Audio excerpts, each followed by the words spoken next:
pioneers of the independent networks. I'm your host, Ricky Blues. This is your co-host, Lord Timothy Walker. And join us again as a special host this week, our dear friend, the insatiable one, Adrian Hall. Adrian, welcome to the show. Thanks again for having me. Love Anytime. being here. We love you coming here. I'm telling you, fans, you are going to get some really weird insights from what goes on between that man's ears. That brain is a dark, dark place. Now we the got to bring him pressure's into on. the light. Now the pressure's on. Great.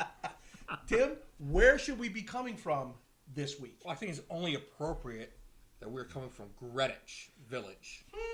The home of. Yes, the home of. And friends, if you've joined us in the past, you know we bring you all the characters, the matches, the feuds, the promotions that populated the Mid-Atlantic independent wrestling scene from the 1970s to today. We were born just a little bit before them 70s. Not much before. Not much, but we have enjoyed all the archives of that time period. And that's our job here at PIN, to keep them alive. So, Tim, thinking about keeping a topic alive with the independents, the Mid-Atlantic independents, what is our topic going to be today? Well, let's talk about gimmick wrestlers and their place on the card. Before we get rolling with this conversation, I think it's really important that we define the term gimmick wrestler. What's your definition? So what I'm looking at when you propose the question of a gimmick wrestler, that is a wrestler, even though Hacksaw Duggan had a gimmick, which was the 2x4, I don't consider him a gimmick wrestler. What I consider a gimmick wrestler is someone whose persona has so transformed them beyond the recognition of what a normal worker would be. Like the Doinks the Clown, like the Kamalas. I wouldn't say Bundy was a gimmick wrestler, but he was a large man. So it's more of a transformation into a character that is very encapsulated in a small box. Okay, their gimmick could be larger than life, right? But it's very narrow what you can do with them. To me, that's what I look at as a gimmicked wrestler. Would you consider Abdullah the Butcher a gimmick wrestler? I would, for one reason. That was his particular market that he did. No one else would want to do that on a card with him and then have him come back to you and stab you with the fork. True. Because that was his very specific. So you didn't have to be costumed like the giant El Gigante or whatever it was. So I would say that was very gimmicked. And if I offered that, then I would say the Sheik, too, in that same vein, because that would be very much, here's my one little area I work within, and that is it. And that area defined you as a wrestler. Yes, that's how I look at it So as well. you'd see Doink, you would see the Clown. Right, I would expect these certain things. And you would expect him to act like a clown. Right. And you expect him to wrestle like a clown. Right. The things that define, you're putting that character forth that defines who you are. So the character would define who you are and also the type of match you would have? Sometimes. I mean, it would be a little hard to put Doink the Clown in a Hell in a Cell. I mean, but I could see Mankind, which actually turned out to be a multi-dimensional person, in a Hell in a Cell, like what we've seen. And I mean, what a perfect opponent, The Undertaker. And they worked on that whole dead man and Mankind persona that just said, this could be the end-all be-all. And that first one was. Well, I was just thinking about this the other day. Years and years ago, I was at a event where Doink the Clown was booked and Kamala was booked. Mm-hmm. And the promoter actually put Doink the Clown and Kamala together in a match. And I just wanted to know what your opinion was of that. Do you think it was too much gimmick? Or is that okay to do? That is an excellent question. I love the topic, and I'm going to defer to our special guest because you've been on a lot of cards all over the place. I mean, all up and down the East Coast, out into the Midwest. You have done a lot. You've wrestled a lot of folks, from big names to our local stars coming up, and you've been on a lot of shows with a lot of promoters, a lot of bookers. Adrian, what would your thought process being that if you were in the midst of? I think it's a little hard to answer because it really depends on basically the concept behind the match as well. Like, is Kamala a one-shot? Is he there on a regular basis? or whatever. I mean, I think that has a lot to do with it. For example, George the Animal Steele. We all know and love George Steele. He's a main eventer in the WWE, wrestled Bob Backlund for the heavyweight championship numerous times. Had the missing link. Remember when they fought? You know, you put the missing link against George Steele, and that's a chaotic match. And isn't it the same thing? It's like booking the same guy twice. it basically is, but which never typically happens. Right. You know? Okay, I see what you're saying. Is it a chaotic match or is it a chaotic mess? Right. Well, all I know is I saw a video of it, and it was highly entertaining. Basically, one guy was in the ring, one guy was outside of the ring. They were throwing chairs at each other. That was spectacular and highly entertaining. I told you he's got a dark sense to him. I think it depends on how they use the match and how they book it. I mean, from my perspective, you know, I always think it's good to have your face go up against the big monster. You mean the flagship of your promotion? The flagship of your promotion should be going up against a Kamala. You know, your number one face. Give them the chance to fight the monster. Give legitimacy to your promotion. Exactly. And I think that's what you're alluding to, Tim. Use the national star just like they're supposed to, like we've said in the past. Who's the sizzle? Who's the steak? I can tell you, I don't think I'd want to see a Doink against Kamala match because I do think, much like with Abbott and Costello, there has to be a straight man. Okay. Yeah, that's a good point. That absolutely is. And I don't think that there'd be a straight man in that match. Now, maybe as a one-off, sure, it would be entertaining. I don't necessarily think that... Now, was this Doink or was this a Doink? This was the Doink. So it was the Matt Doink. Bourne. Okay. Well, then that kind of changes the perspective a little bit, too. Right, because we've seen some Doinks, and then we've seen the Doink. And Matt Bourne was an amazing worker. Yes, he was. Very strong. Very powerful man. Yeah. If you were running the backstage of a card, how many quote-unquote gimmick wrestlers would you employ on one event? If it was strictly a gimmicked wrestler, I'd only do one because I would give him that stage, right? You've got to really broaden the breadth of what your presentation is. So if he is the gimmicked wrestler, then that spotlight is on him specifically with that. Okay, Doink is a very easy one to use.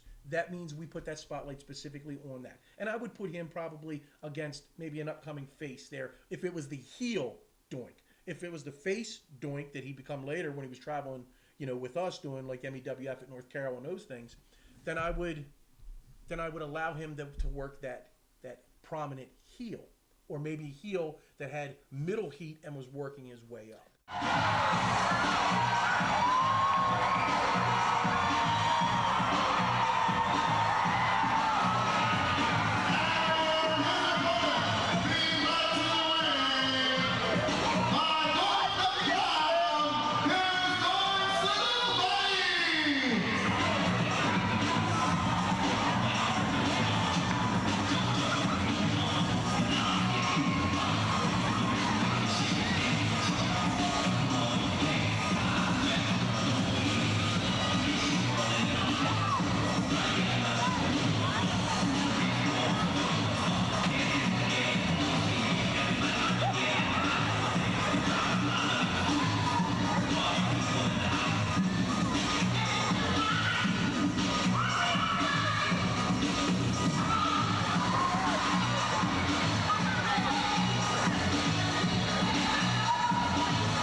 So as far as gimmicked wrestlers go, I think Doink the Clown's a great example. Would you make him the flagship of your federation? Would you put a belt on him? Or, conversely, given their gimmick, is that big enough to hold them and make them popular without a belt? Wow, that's a very in-depth question. I don't think putting a belt on a gimmicked wrestler works. How many times did Andre the Giant win a belt? I mean, in real life, he could have killed anybody he wanted in that ring. And he didn't need to. And he did, and that's it. And I think that's how I look at the gimmicked wrestler we're talking about in that same vein. You don't need that. That's to me, that's kind of like off the table. It doesn't make sense. It doesn't make it would take away unless you have good examples of. I mean, missing link on television down in. Was it in WCCW? I think in the early days he was the TV champion for a period of time, wasn't he? Mm-hmm. So could it work? Yeah, but maybe it's just a transition thing. I do think it's something that could work. My point is, I don't necessarily think it's required to get someone over. When you're running a federation and you've got a number of talent that you're using, you want to have the best talent that you possibly have, and you want them to be perceived in the best light. Some wrestlers really require a title to get them over. Bob Backlund really was an amazing champion, but outside of the belt, he was kind of bland. He was defined him, right? Him being the champion and going against the Big John Studds and the Adrian Adonises and the Jesse Venturas, these guys that were so much larger than he was. Mm-hmm. He had that underdog appeal to him all the time during that championship reign. All right, gentlemen, I want to propose this question on our topic. And it's not necessarily gimmicked wrestler. It's close. But I go back to, Tim, I know you covered this, the Salkin Slam. And if you remember, we had several names on that show. Two names particular come to mind. Now, they weren't gimmicked, but what they had been through was every gimmick in the book, whether it was a steel cage, whether it was a Indian strap match. If you think back then, we caught the tail end of a very, very hot feud. Tito Santana and Rick Martel. Normally, I would say split them up, right? And other workers would work them. But in this particular incident, they were coming off a very, very hot feud in the WWF. So it carried over into there. So to me, that also qualifies as a gimmicked wrestler match because at that particular time and place, it's contemporaneous to something that had a lot of gravity to it. So I look at it that way, because you could qualify it that way if you really thought about it. Well, you have to think about the fact that they had a big feud on television, and there's still a lot of. You have to think about they had a big feud on television, and there's still a lot of ground to cover between those two. It wasn't something that had been overly played out, and it was still an interesting match, which would sell tickets. Mm-hmm. Interesting thing about that is, both Tito and Martel at one point in their careers would spin off from their wrestler personas into a more gimmicked the Matador and the Model. Yes, very, very, very good observation. Going back a few years, these two men were at one time partners. They were co-holders of the WWF Tag Team Championship of the World. As Steve mentioned, they were called Strike Force. However, that friendship has long since been dissolved. That's over the dam now. They now are much chagrined. They're enemies now. There's no love lost between Santana and Martel. And they certainly know each other's styles. They're very familiar with the styles of one. And all right by Santana, and Martel comes into the ring, not the way he wanted to. And again, that side headlock by Tito Santana. And Phil, you got to give both of these guys credit. They are both fast. They are both ring technicians. They are very, very quick, and they have every move in the book. Well, as you said, they know each other very well. I don't think anybody's going to surprise the other. And a leapfrog by Santana, and Martel it didn't turn out for Rick Martel the way he thought it was going to be. Santana, very, very smart, and as we mentioned, very, very, oh, look at this. Martel complaining to the referee about his eye. Well, he has to keep up that appearance, and right now he's getting the short end of things here. And, you know, you look over the last 10, 12 years, Tito Santana has been in the ring with every superstar that you can imagine, from the Hulkster to the Undertaker. I mean, he's, you know, Yokozuna, you mentioned him, he's been in with everybody. And he has lost a few matches in his career, but I'll tell you, nobody, and I mean nobody, has ever had an easy match with Tito Santana. He's given them all plenty of trouble, as Rick Martel is finding out right now. Again, side headlock by Tito Santana. And he is tightening up on that headlock. And the first thing when Tito got into town, he asked me, he wants to come out and do all the great shopping at that new City Line Market, where hundreds of dealers from all the big flea markets are getting together every Saturday and Sunday on Tillman Street in Allentown. They're back, and I told Tito I'd take him out to the City Line Market this weekend to see Irvindale and all the great people there. Good idea. He knows where he can get good bargains. Even in Tacula, Mexico, he knows where to come to get the best buys, that's for sure. And it's Rick Martel, the model, on the outside. Look at this, again, with the eye. Actually, you know what Martel is doing? Very, very smart. He's stalling for time. He wants to take away the momentum, which is now on the side of Tito Santana. If he can stall, if he can dog it and take away that momentum, he hopes things will turn back in his favor. And look at the face on Tito Santana. He studies what he's going to be doing. Oh no, he gets clocked by the model Rick Martel. Now the referee just happened to be in the wrong place at the wrong time as far as Chico was concerned.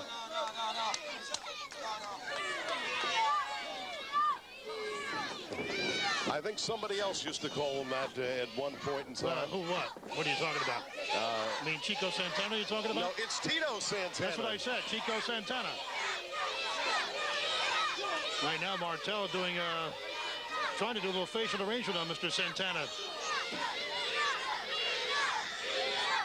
You hear the fans are chanting Chico, Chico. And the referee checking for the choke. It does not appear, at least from this vantage point, to be a chokehold. And now Santana trying to work his way to a standing position to get back that leverage. Martel, Well, you're talking about two crafty, very smart. Two crafty veterans in the ring. And right now, it is Martel with the vantage point here over Tito Santana. That's what I said, Chico Santana. No, you know, there was another friend of mine that used to say Chico Santana, but it is Tito Santana. I thought I straightened out Jesse the Body at one point. It took me a long time to do that, and now I have to straighten you out. Jesse who? All right, Phil the Body May, okay. Not exactly. And there goes Rick Martel, the model now, with a chin lock on Tito Santana.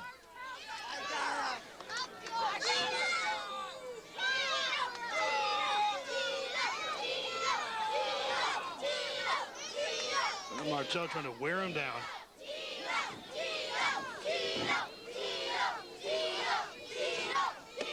And all the great little youngsters, whether they're 1, 2, or 3 years old, like little Derek Moser, enjoying it. And again, we want to thank all our great sponsors for bringing us this slam.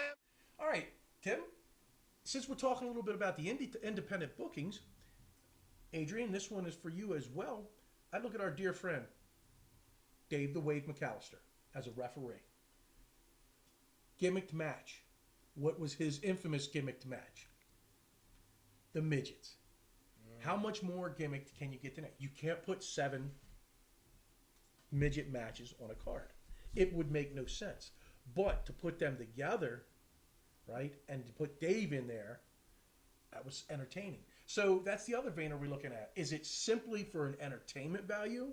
Or like Adrian said earlier, what's the purpose? Are they going to be in for a cup of tea, not just a one shot? You know, or they're coming into the area and you're going to run a series, you know, with a program with them. So I mean that's another thing to consider. I'm just laughing thinking about Dave the Wave working with the midgets. He was so good. Dave worked with midgets the way Michelangelo worked with oil paints. He was really a master. You are not kidding. He was awesome. And I think all the folks who attended those matches got to see mastery in that.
See, that's the thing. I mean, these are matches we're still talking about, you know, thinking about it. It's a gimmick match. Right. But it was so incredibly memorable based off the talent that you had in there.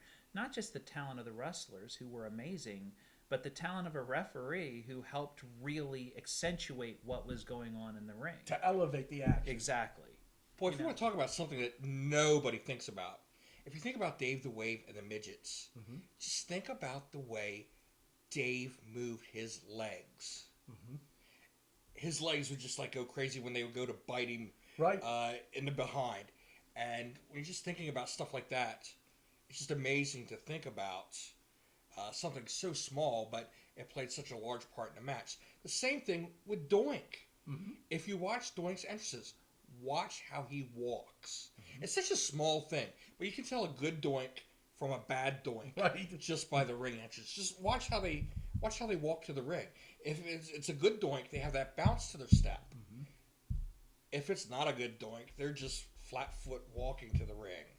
And Dead inside, yeah. You can tell. Right, exactly. Okay, what else do we want to add? Because that was a pretty cool episode. It was very insightful. Yeah, I like the gimmick, the idea of the gimmick episode, because I do think it can be explored so much more as well.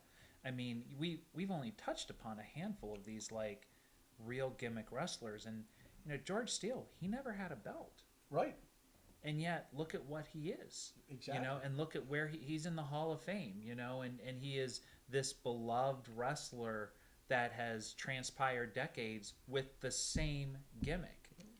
The amazing thing about George Animal Steel is late in his career when he would be doing these MEWF and MCW, independent shows, you would see children that had never seen him on television, and they would be just going crazy for him. They'd identify with him, and the reaction he would get from children that never even knew who he really was. This was their first time experiencing George the Animal Steel, and their reaction to him was just outrageous. Yeah, it was good.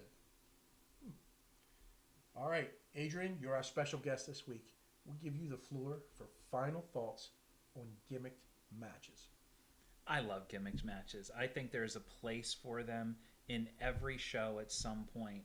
And it can either be at the start of the card, it could be at the end of the card. It really depends on what they're trying to accomplish. But, the one thing about the gimmick wrestlers is they're definitely always going to be remembered. They bring something to the ring, a form of entertainment that, that I think is a good break, during the course of a long show, and it takes a lot of talent to pull it off as effectively as a lot of these guys do. So with the topic question in mind, would you only keep it to one on a show? Most likely, yes. Unless there was extenuating circumstances. Unless there were extenuating circumstances, and again, we do have to clarify. I mean, all wrestlers have quote unquote their gimmick, Right. And I think it could safely be said at one point my gimmick was greater than my actual wrestling, ability. Carried in the you. ring. It could carry you. It did. It did carry me. Like I said earlier, wrestled a year and a half without winning a match, and it never once impacted my ability to get booked and the impact that I had on fans. Right. Because of the gimmick carried me while I was learning to be the wrestler I eventually became later as I gained more experience. Tim's always said it best. You don't need to go over to get over. And Exactly. That's exactly what you're talking about. So, ladies and gentlemen, we're thanking you for joining us again this week on this very interesting episode. I'm thanking Lord Timothy for all his input, and I'm especially thanking the insatiable one, Adrian Hall, for joining us again this week, imparting that incredible wisdom from the dark side of the mind. I really enjoyed that. Very, very analytical. And again, I'm Ricky Blues. Thank you, folks. We're looking forward to seeing you again next week as we bring you one more Pioneer. And Tim, should we take that stroll down concussion lane? Or should we just allow Adrian to? Let's let Adrian. Adrian, down the concussion lane bricked road. Don't ask me to do this.